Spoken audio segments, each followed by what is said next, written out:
Hello students, আশা করি তোমরা সবাই খুব ভালো আছো। আমি পার্থপ্রতিম সরকার এবং তোমরা এখন রয়েছো কনফিডেন্ট ইংলিশ উইথ পার্থ স্যারের টিউটোরিয়ালে।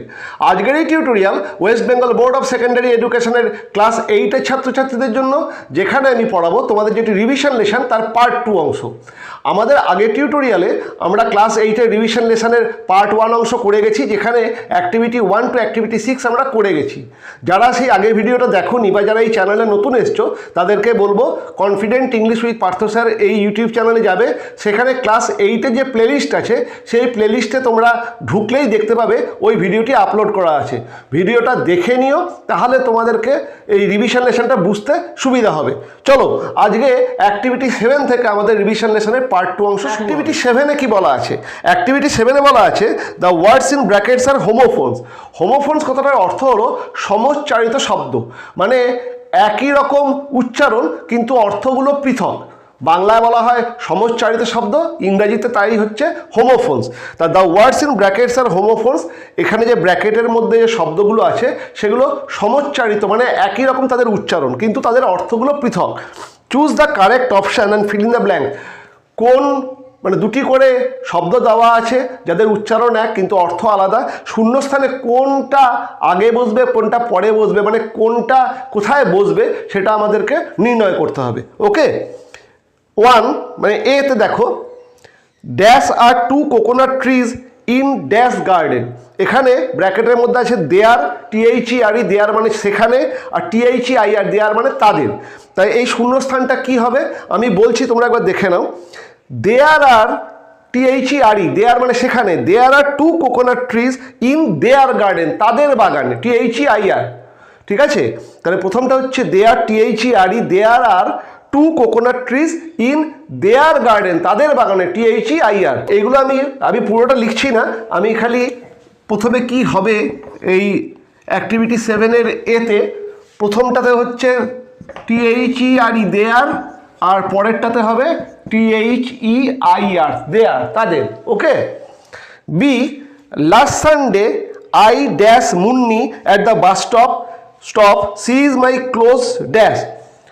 দুটো একই উচ্চারণের শব্দ দেওয়া আছে, একটা হচ্ছে মেট, MATE মেট, মেট মানে হচ্ছে বন্ধু, আর MET মেট, মেট মানে কারোর সঙ্গে সাক্ষাৎ হওয়া।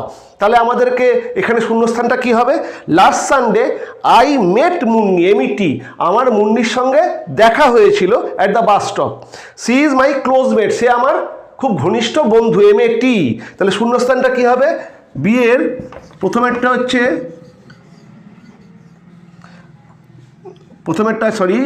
MET মেট আমার সঙ্গে মুন্নি দেখা হয়েছিল, এবং পরেরটা হচ্ছে MATE মেট মানে বন্ধু, মুন্নি আমার খুব ঘনিষ্ঠ বন্ধু। Okay. C, I dash why you often dash above the words. দুটো উচ্চারণ দেওয়া আছে, একটা হচ্ছে ওয়ান্ডার, একটা হচ্ছে ওয়ান্ডার।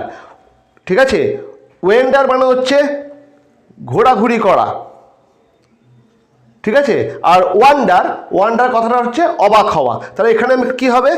আই ওয়ান্ডার, WONDER আমার খুব অবাক লাগে বা আমি খুব বিস্মিত হই।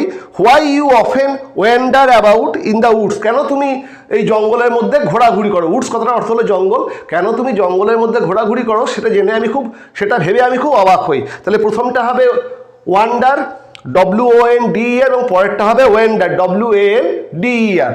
ওকে, সি এরটা প্রথমে হচ্ছে ওয়ান্ডার, WONDER, পরেরটা হচ্ছে ওয়ান্ডার, WANDER। এরকম তোমাদের কিন্তু পরীক্ষায় আসবে এই হোমোফোনস দিয়ে, মানে একই রকম উচ্চারণ কিন্তু পৃথক পৃথক মানে, এরকম হোমোফোনস দিয়ে ফিল ইন দ্য ব্ল্যাঙ্কস তোমাদের আসবে। কাজে এগুলো একটুখানি দেখে নাও। D, my mother is dash weak dash walk. ব্র্যাকেটের মধ্যে আছে 2 আর TOO। TO2 মানে তে বা প্রতি, আমরা সবাই জানি, আর TOO মানে হচ্ছে যখন আমরা কোনো জিনিসে জোর দিই, জোর বোঝাতে আমার মা খুব, মানে খুব কথাটা যখন আমরা ব্যবহার করি বা জোর অর্থে, শুধু খুব না খুব, যখন এই আমরা কোনো শব্দে প্রেশার দিই, জোর দিই, সেই জোর অর্থে TOO কথাটা ব্যবহার হয়। তাহলে my mother is too weak, TOO আমার মা খুব অসুস্থ, টু ওয়াক হাঁটার জন্য, মানে আমার মা খুব অসুস্থ, তিনি হাঁটতে পারেন না, এটা আমরা ইংরেজিকে লিখব my mother is too weak to walk. তাহলে প্রথমে ডি এর প্রথমে হবে TOO টু, মানে খুবই, আর তারপরটা হবে TO2। ওকে, আর লাস্টেরটা দেখো, the little dash has dash this bucket. The little dash has dash this bucket, মানে এখানে ব্র্যাকেটের মধ্যে দেওয়া আছে made are made, MAD, made মানে প্রস্তুত করা বা তৈরি করা, আর MAID মেড, মেড মানে আমরা মেয়ে, এই মেয়ে কথাতে এই মেড কথাটাকে ব্যবহার করি, নারী বা স্ত্রীলোক সেটা বোঝাতে আমরা মেড কথাটা ইউজ করি। তা কী হবে, দ্য লিটিল মেড, এই ছোট্ট মেয়েটি হ্যাজ মেড দিস বাকেট, এই ফুলের বোকেটি বা বাকেটি সে তৈরি করেছে। তাহলে প্রথমটা হবে MAID মেড, মেড মানে হচ্ছে ছোট্ট মেয়ে, মানে লিটিল মেড, মেড মানে হচ্ছে মেয়ে, এই ছোট্ট মেয়েটি কি তৈরি করেছে, মেড MAD তৈরি করেছে একটি বোকে বা বাকে, সেটা হচ্ছে ফুলের একটা গুচ্ছ তৈরি করেছে। তাহলে প্রথমটা হবে MAID মেড এবং পরেরটা হবে MAD। ওকে,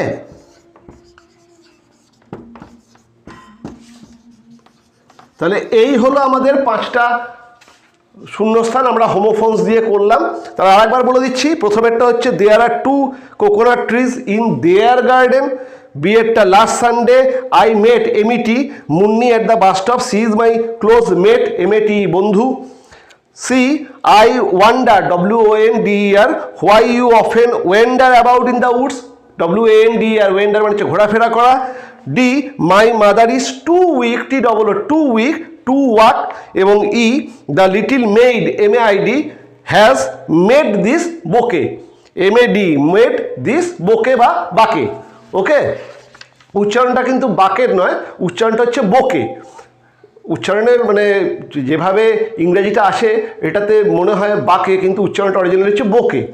ঠিক আছে, এবার অ্যাক্টিভিটি 8 চলে এসো। অ্যাক্টিভিটি 8-এ কী দেওয়া আছে, solve the crossword puzzle with the help of the given cues. এখানে কিছু কিউ দেওয়া আছে, কিছু সূত্র দেওয়া আছে, কিউ কথাটার অর্থ হলো সূত্র, কিছু সূত্র দেওয়া আছে, তাই দিয়ে একটা ক্রসওয়ার্ড পাজল দেওয়া আছে, যেটা মানে শব্দ ছক। ক্রসওয়ার্ড পাজল হচ্ছে শব্দ ছক, সেই শব্দ ছকটা আমাদেরকে পূর্ণ করতে হবে। যে সূত্রগুলো দেওয়া আছে, যে ধারণাগুলো দেওয়া আছে, সেগুলোকে নিয়ে আমরা এই শব্দ ছকটা পূরণ করব। তোমরা পেপারে, বাংলা পেপারে, ইংরেজি পেপারে, দুটো পেপারেতেই বাংলাতে শব্দ ছক, ইংরেজিতে এই ক্রসওয়ার্ড পাজল দেখতে পাবে, এবং এইগুলো যে করতে পারবে তার ইংরেজি স্টক অফ ওয়ার্ড বাড়ানোর জন্য আমরা এই ক্রসওয়ার্ড পাজল বা শব্দছক করি, এবং এগুলো যদি তোমরা প্র্যাকটিস করো তোমাদের ইংরাজি স্টক অফ ওয়ার্ড, ইংরাজির শব্দের যে ভাণ্ডার তোমাদের অনেক বেড়ে যাবে। এবং এইগুলো করা দস্তুর মতো কঠিন, মানে তোমাকে জানতে হবে কীভাবে করতে হয়। কাজেই এইটা যদি তোমরা, আজকে আমি দেখিয়ে দিচ্ছি কীভাবে করবে, এটা যদি ঘরে প্র্যাকটিস করো তোমরা, এরকম যদি শব্দছক প্র্যাকটিস করো বাংলা এবং ইংরাজি উভয় ক্ষেত্রেই, তোমরা যদি এটা প্র্যাকটিস করো তোমাদের স্টক অফ ওয়ার্ডস বাংলা এবং ইংরেজিতে বেড়ে যাবে। তোমাদের পরবর্তী ক্ষেত্রে কোন শব্দ ইউজ করব সেটা বুঝতে আর অসুবিধা হবে না। ওকে, এবং এটা খুব বিজ্ঞানসম্মত জিনিস, এটা করলে স্টক অফ ওয়ার্ডস বাড়ে। অ্যাক্টিভিটি 8-এ দেখো দেওয়া আছে সলভ দ্য ক্রসওয়ার্ড পাজল অ্যাক্রসে। অ্যাক্রস মানে হচ্ছে পাশাপাশি, আর ডাউন মানে হচ্ছে উপর নিচ। পাশাপাশি কি সূত্র দেওয়া আছে? আচ্ছা, তার আগে আমি এটা মুছে আগে এই ছকটাকে এঁকে নিই, তাহলে তোমাদেরকে বোঝাতে আমার সুবিধা হবে। ওকে, দেখো আমি অ্যাক্টিভিটি 8-এর যে ছকটা সেটা বোর্ডে এঁকেছি। আঁকা খুব একটা ভালো হয়নি, একা বেঁকা হয়েছে, মানে আমি তো আর্টিস্ট না, আর আমার সাবজেক্ট ইংরাজিটা আমাদের শেখা দরকার। ওই লাইন একা বেঁকা ওতে যায় আসে না। আর এগুলো তোমাদের প্রশ্ন যখন তোমাদের হবে ছাপানোই থাকবে, কাজে তোমাদেরকে আঁকতে হবে না, কীভাবে করতে হবে সেটা দেখে নাও। ওকে, অ্যাক্রস মানে পাশাপাশিতে কি হিন্টস দেওয়া আছে, hobby of collecting postage stamp, মানে যে পোস্টেজ স্ট্যাম্প, চিঠিতে যে আমরা স্ট্যাম্প ব্যবহার করি তাকে আমরা বলি পোস্টেজ স্ট্যাম্প। সেই স্ট্যাম্প যারা সংগ্রহ করে, তা সেই যে স্ট্যাম্প সংগ্রহ করার যে শখটা, যে হবিটা, তাকে কি বলে? তাকে ইংরেজিতে বলে ফিলাটেলি। ঠিক আছে, এই যে hobby of collecting postage stamp মানে স্ট্যাম্প সংগ্রহ করাকে আমরা ইংরেজিতে বলি ফিলাটেলি। তা দেখো এখানেতে আমাদেরকে সেটা করতে হবে। প্রথমেরটা দেখো দেওয়া আছে হবি অফ কালেক্টিং স্ট্যাম্প, এবং কটা ঘর আছে 1 2 3 4 5 6 7 8 9, 9টা ঘর আছে। ফিলাটেলি বানানটা একবার দেখো, তাহলে দেখবে এই 9টা ঘরই তোমাদের মিলে যাচ্ছে। ঠিক আছে, PHILA ফিলা, TELY, PHILA ফিলা, TELY, এটা দিয়ে তোমরা শুরু করলে। এবার তোমরা বলবে স্যার আমরা কি করে জানবো? দু একটা শব্দের অর্থ না জানলে এই সবগুলোকে করা যাবে না। যেমন এই যে hobby of collecting postage stamp, philately, এটা তোমাকে প্রথমে জানতে হবে, মানে কোনো একটা জানলে একটা করতে পারলে তখন বাকিগুলো অটোমেটিক তখন হয়ে যাবে। নাম্বার এরপরে চলে এসে ডাউনে, মানে ডাউন মানে হচ্ছে উপর নিচ, উপর নিচের প্রথমটা যেটা, এটা হলো 1 নম্বর, এটা 1এরটা গেল, মানে 8-এর 1-এ যে সূত্র, মানে সূত্রটা বা হিন্সটা দেওয়া ছিল তাই দিয়ে আমরা করলাম ফিলাটেলি। ঠিক আছে, PHILA, এরপরে ডাউনে যেটা 3 নম্বর আছে সেটা উপর নিচ, যেটা 3 নম্বর, 3 নম্বর হচ্ছে house where books are kept and read. এটা তোমরা জানো, যদি তোমরা ফিলাটেলিটা দিয়ে না শুরু করতে পারো এটা দিয়েও শুরু করতে পারো। ঠিক আছে, house where books are kept and read, যে আমরা যেখানে বইপত্র রাখি কি জায়গা, এটা আমরা মোটামুটি সবাই জানি, লাইব্রেরি। তা সেটা দেখো LI আছে, LIBRARY, লাইব্রেরি হয়ে গেল তো, লাইব্রেরি। তো এইটা দিয়েও শুরু করতে পারো। এরকম কোনো একটা শব্দের অর্থ তোমাকে জানতে হবে, সেটা লিখলে দেখবে বাকিগুলো তখন অটোমেটিক হয়ে যাচ্ছে। এটা 1 নম্বর ছিল, এটা ধরো 3 নম্বর। ঠিক আছে, তোমাদের কিন্তু উত্তরের সময় তোমাদেরকে এগুলো লেখা দরকার নেই, আমি তোমাদের বোঝানোর জন্য এই 1 নম্বরটা দিলাম, তোমাদের এই শখটা করতে হবে। 3 নম্বরে লাইব্রেরি। এরপরে আবার অ্যাক্রসে চলে এসো, পাশাপাশিতে চলে এসো। পাশাপাশিতে এইখানে যেহেতু একটা ওয়ার্ড আমরা পেয়েছি, study of stars and planets, study of stars and planets, মানে তারা, গ্রহ, এদের সম্পর্কে যে পড়াশুনো তাকে আমরা কি বলি? তাকে আমরা বলি অ্যাস্ট্রোনমি। এটা তোমরা অনেকেই জানো, অ্যাস্ট্রোনট মানে যারা মহাকাশচারী, তেমনি অ্যাস্ট্রোনমি মানে হচ্ছে মহাকাশবিদ্যা বা জ্যোতির্বিদ্যা। ঠিক আছে, জ্যোতির্বিজ্ঞানও বলে, অ্যাস্ট্রোনমি। সেটা আমরা যদি লিখি তাহলে দেখো আমাদের এই অ্যাস্ট্রোনমিটা, এই যে মানে অ্যাক্রসেরটা অ্যাস্ট্রোনমি,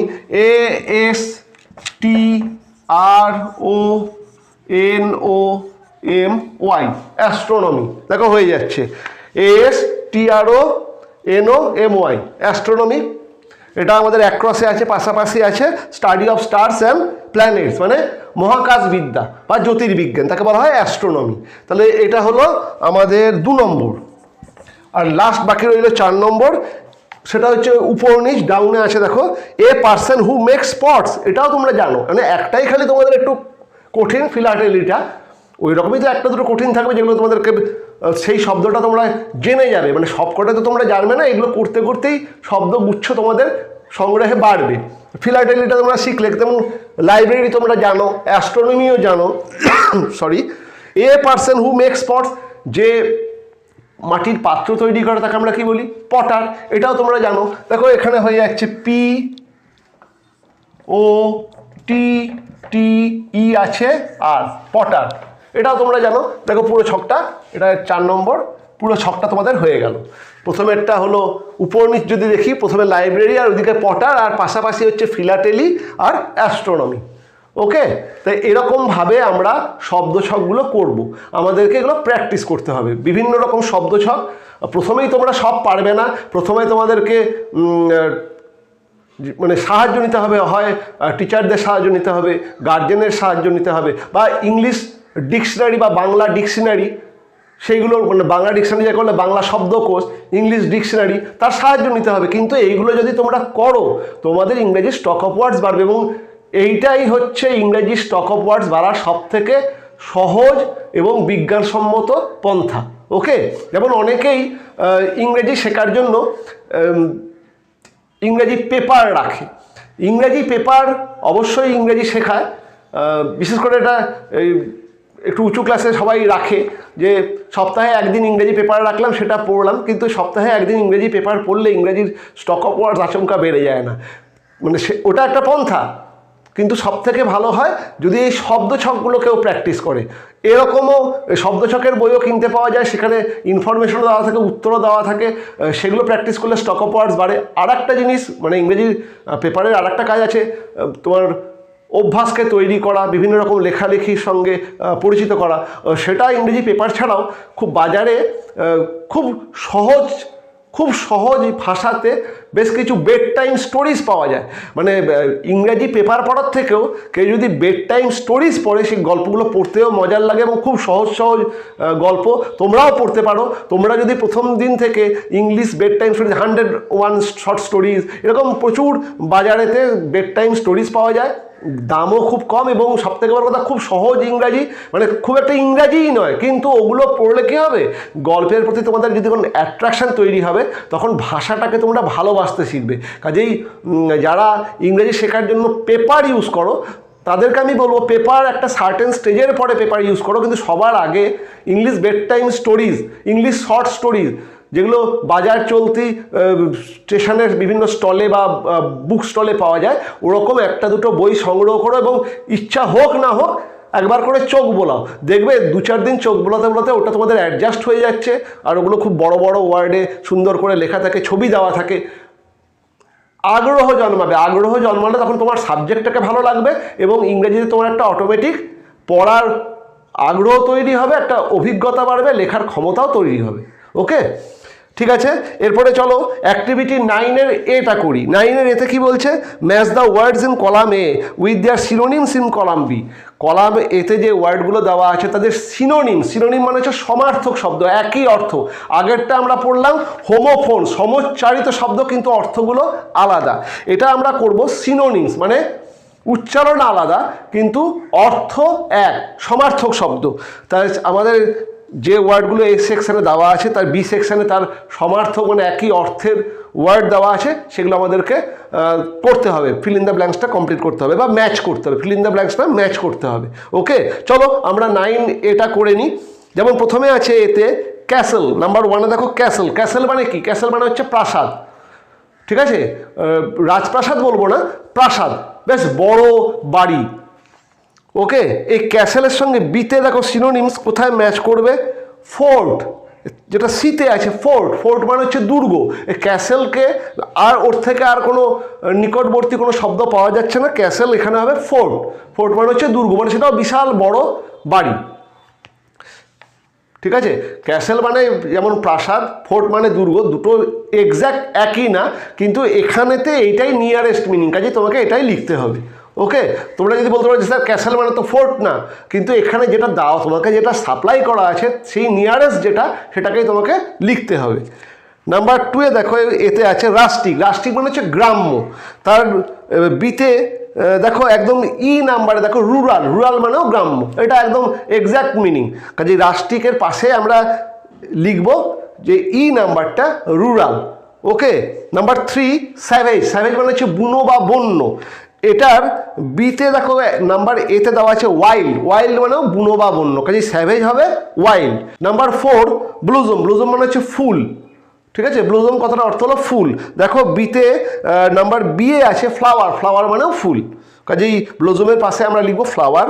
এবং নাম্বার 5-এ আছে ওয়ারি মানে হচ্ছে ক্লান্ত, টায়ার্ড, এবং বিতে দেখো ওই টায়ার্ড কথাটাই দেওয়া আছে, ডিতে দেওয়া আছে টায়ার্ড, আমরা এই ওয়ারির পাশে লিখবো টায়ার্ড। তাই এইটা আমরা মুখে বলে দিলাম, কিভাবে এটা লিখবো, মানে এখানে তো দুরকমভাবে দেওয়া আছে, চলো ঝট করে একবার বোর্ডে কিভাবে আমরা এটা সাজিয়ে লিখবো সেটা আমি একবার তোমাদের দেখিয়ে দিই। কারণ এখানে আমরা খাতা দেখতে গিয়ে দেখি যে সব ছেলে মেয়েরা ওই পেন দিয়ে লম্বা দাগ টেনে দেয়, মানে ধরো উপরেতে 1 নম্বরের সাথে 5 নম্বরটা ম্যাচ করছে, ঠিকই লিখেছে, ওই 1 থেকে 5 পর্যন্ত লম্বা একটা দাগ টেনে দিয়েছে। এটা দাগ টানার ব্যাপার না, তোমাকে ওই পাশে সাজিয়ে লিখতে হবে। কিভাবে তোমরা উত্তরটা সঠিকভাবে করবে চলো আমি বোর্ডে দেখিয়ে দিই। ওকে, আমি এই ছকটা কেটেছি এ এবং বি। এতে নাম্বার 1-এ কী দেওয়া আছে, প্রথমে দেওয়া আছে ক্যাসেল, CASTLE, ক্যাসেল। তা ক্যাসেলের দেখো একদম দেখো যেটা সিতে যেটা ফোর্ট দেওয়া আছে, তা আমরা এখানে কী করবো, সিতে দেওয়া আছে ফোর্ট, তাহলে আমরা কি এখান থেকে এরকমভাবে দাগ টেনে করে দেবো না, সেটা ঠিক উত্তর না। কাজে এরকমভাবে করলেও পরীক্ষকরা খুব একটা নম্বর দেন না, ঠিক আছে, এগুলো ছোট ক্লাসে চলে, কিন্তু তোমরা তো আর ছোটো নয়, এবার তোমরা ধীরে ধীরে বড় ক্লাসে উঠছো, কাজেই কীভাবে লিখতে হবে তোমাকে, যে সি নাম্বার, এখানে সি নাম্বার 4, তোমাকে ওই একের সঙ্গে এইদিকে বিতে তুলে, মানে এইটাকে তোমাকে এরকমভাবেই লিখতে হবে, সি হচ্ছে 4। ওকে, নাম্বার 2, এখানে কি দেওয়া আছে number 2-তে? Rustic,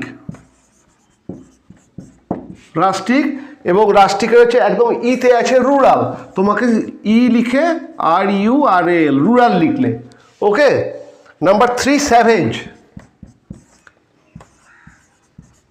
SAVAGE, savage, savage মানে বুনো বা বন্য, যেটা নাম্বার বি এর যেটা এ আছে তাতে দেওয়া আছে ওয়াইল্ড, আমরা সেটা লিখব। ডিতে আছে ব্লুজুম, মানে হচ্ছে ফুল, যেটা বিতে আছে ফ্লাওয়ার। ওকে, আর 5-এ হচ্ছে ওয়ারি, এটা আছে টায়ার্ড আছে ডিতে, ডিতে আছে টায়ার্ড। তাহলে কিভাবে এই উত্তরগুলো লিখতে হবে, মানে সঠিক কি পদ্ধতি তোমরা সেটা বুঝে নিলে তো, যে যা থাকবে তার যেটা সিনোনিম সেটাকে আমরা পাশে নাম্বার দিয়ে জাস্ট সেরকমভাবে সাজিয়ে লিখে দেব। ওকে, এরপরে চলো অ্যাক্টিভিটি 9-এর বিতে কি বলছে। 9-এর বিতে বলছে make sentences with the words given in column A of activity 9-এ। 9A-তে যে কলাম এতে, মানে এই ক্যাসেল, রাস্টিক, স্যাভেজ, ব্লুজুম আর ওয়ারি, এই 5টা ওয়ার্ড দেওয়া আছে, তাদেরকে দিয়ে আমাদেরকে বাক্য রচনা করতে হবে। ঠিক আছে, make sentences with the words given in column A of activity 9-এ। 9A-তে যে ওয়ার্ডগুলো দেওয়া আছে কলাম এতে, তাদেরকে দিয়ে আমাদের বাক্য রচনা করতে হবে। চলো বাক্য রচনাগুলোও করে নিই। এইগুলো আমি আর লিখে দিচ্ছি না, এগুলো মুখে মুখে বলছি, ধীরে ধীরে বলছি, তোমরা মানে ইনফ্যাক্ট এগুলো তোমরা পারবে, আমার বলে দেওয়ারও কোনো দরকার নেই। তারপরেও যদি একটা দুটো যদি উদাহরণ হিসেবে বলে দিচ্ছি, লিখে নাও। যেমন প্রথম হচ্ছে ক্যাসেল। ক্যাসেল দিয়ে কি করবে? আমি একটা খুব সুন্দর ক্যাসেল দেখেছি, এরকম বেশি কঠিন কিছু করতে যাওয়ার দরকার নেই। বাক্য রচনা করতে দিয়েছে, একটা সঠিক বাক্য রচনা করো। ইংরেজিতে বেশি জটিলতার মধ্যে যাবে না, সোজা সোজা বাক্য ভেবে নেবে বাংলায়, এবং সেটাকে প্রথম কয়েকদিন যদি সেটাকে ট্রান্সলেট নিজে করতে পারো, অটোমেটিক দেখবে তারপরে তোমাকে আর বাংলায় বাক্য ভাবতে হচ্ছে না, অটোমেটিক চলে আসছে। যেমন এই ক্যাসেল কী বললাম, আমি একটা সুন্দর ক্যাসেল দেখেছি, I saw a beautiful castle, I saw a beautiful castle. ঠিক আছে, আমি একটা সুন্দর ক্যাসেল বা দুর্গ দেখেছি, বা একটা প্রাসাদ দেখেছি, I saw a beautiful castle. Number 2-তে দেওয়া আছে রাস্টিক, গ্রাম্য। শান্তিনিকেতনের একটা গ্রাম্য পরিবেশ আছে, খুব মানে সোজা। Shantiniketan has a rustic atmosphere. শান্তিনিকেতনের একটা গ্রাম্য পরিবেশ আছে, বেশ সুন্দর বাক্য। Shantiniketan has a rustic atmosphere. Okay, দেখো স্যাভেজ। স্যাভেজ মানে কি? স্যাভেজ মানে হচ্ছে বুনো বা বন্য। তা এটা যে একটা বাক্য রচনা কেমন করবে? ধরো আফ্রিকাতে অনেক বন্য উপজাতি বাস করে, বা আফ্রিকাতে অনেক বন্য উপজাতি ইংরেজি হচ্ছে ট্রাইব, বন্য উপজাতি আছে। There are many savage tribes in Africa. There are many savage tribes in Africa. আফ্রিকাতে অনেক বন্য উপজাতি আছে। নাম্বার 4 ব্লুজুম, ফ্লাওয়ার, ফুল।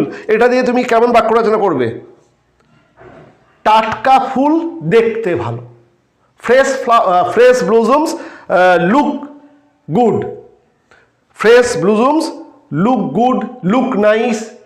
টাটকা ফুল দেখতে ভালো, ফ্রেশ ব্লুজুমস লুক নাইস।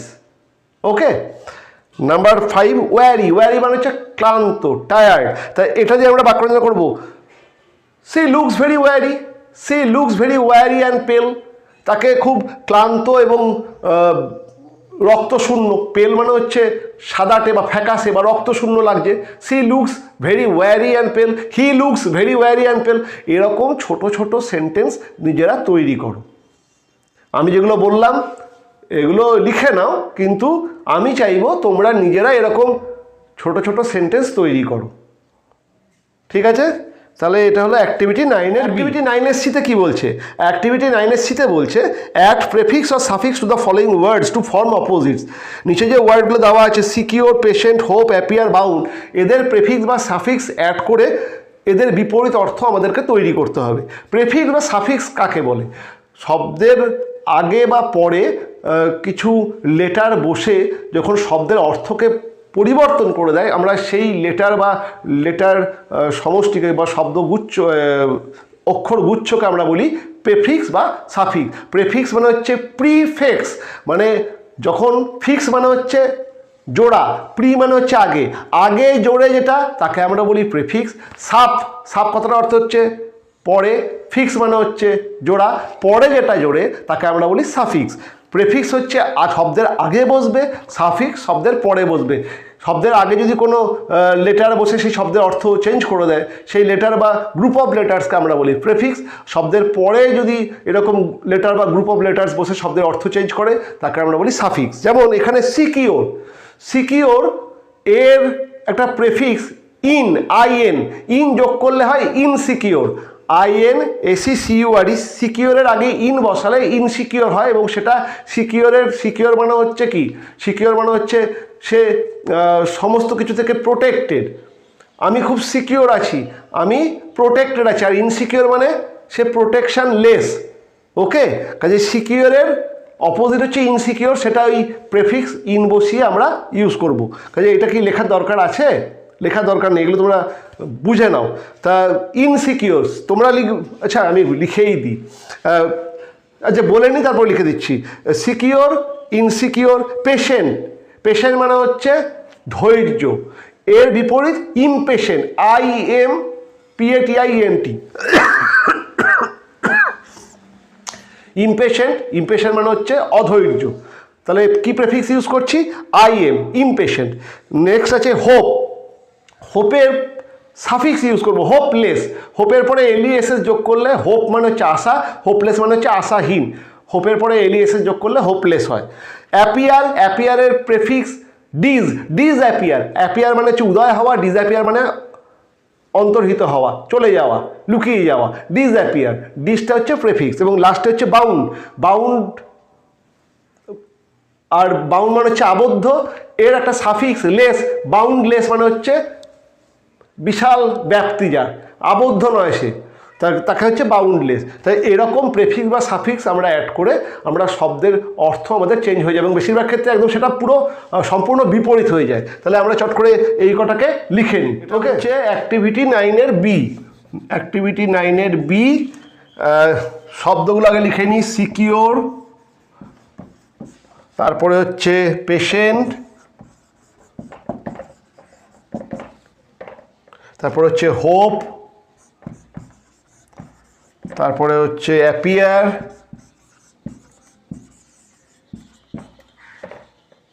তারপর হচ্ছে বাউন্ড।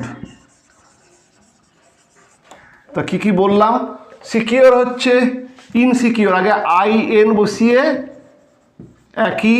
পেশেন্ট হচ্ছে ইমপেশেন্ট, IM, এটা IN ইনসিকিওর, এটা IM ইমপেশেন্ট। তারপরে হচ্ছে হোপ বললাম, একটা সাফিক্স বসাতে হবে হোপলেস। তারপরে অ্যাপিয়ারের আগে প্রেফিক্স ডিসঅ্যাপিয়ার, APPEAR। আর তারপরে বাউন্ডের সাফিক্স বাউন্ডলেস। তিনটে জায়গায় প্রেফিক্স, দুটো জায়গায় সাফিক্স বসালাম এবং পুরো অর্থটাই আলাদা হয়ে গেল। সিকিওর, ইনসিকিওর, পেশেন্ট, ইমপেশেন্ট পুরো বিপরীত। হোপলেস, অ্যাপিয়ার, ডিসঅ্যাপিয়ার এবং বাউন্ডলেস। ওকে, আমাদের রিভিশন লেসনের যে পার্ট 2 সেটা এখানেই শেষ হলো। মানে অ্যাক্টিভিটি 9-এর সি পর্যন্তই আমরা এই রিভিশন লেসনের পার্ট 2-তে করলাম। এরপরে আরও একটা অ্যাক্টিভিটি আছে, অ্যাক্টিভিটি 10। সেখানে বলা আছে write a paragraph in about 70 words on the famous Bengali writer Bibhutibhushan Bandyopadhyay. Bibhutibhushan বন্দ্যোপাধ্যায়ের উপরে একটা 70টি শব্দের মধ্যে একটা রচনা লিখতে হবে।